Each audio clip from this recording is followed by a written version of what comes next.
My name is Björk and I'm in a Welsh forest. Dolgethly to be precise, where Eurotrash stumbled into a leafy glade and found the Icelandic pixie putting the finishing touches to her latest video for her new single entitled Isobel.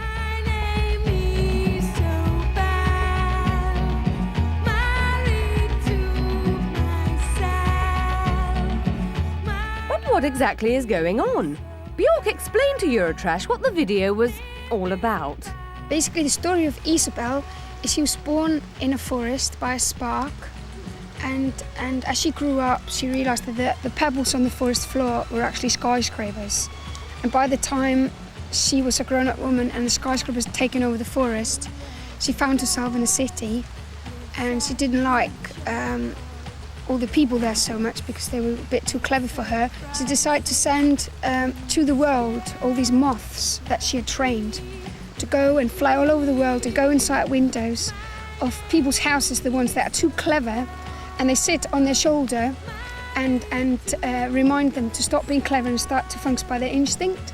And they do that by saying na na na na na na na na na to them, and then they say, "Oh, sorry, I was being all clever there," and they start functioning on instinct. Thank you, Björk. No, it's not the story, it's shit.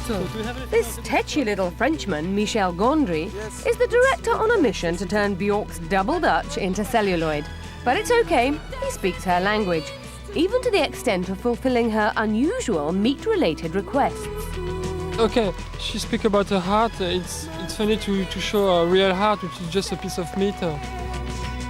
Michel has been feeding Björk's hunger for startling images for a while now, as well as churning out videos for such rock luminaries as the Black Crowes and Lenny Kravitz.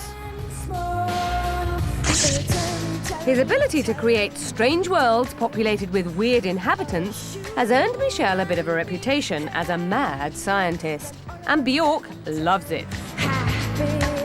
I guess I've got a soft spot for scientists. When I was in school, I used to fall for the boys with the thick glasses who sat in the back of the class and had insect collection around their house. And I guess in a certain way, Michel fits under that. In fact, Michel the mad scientist plans to do a full-length movie about the love life of insects. And guess who's doing the soundtrack? I said, Michel, insects and love, I could deal with that chemistry.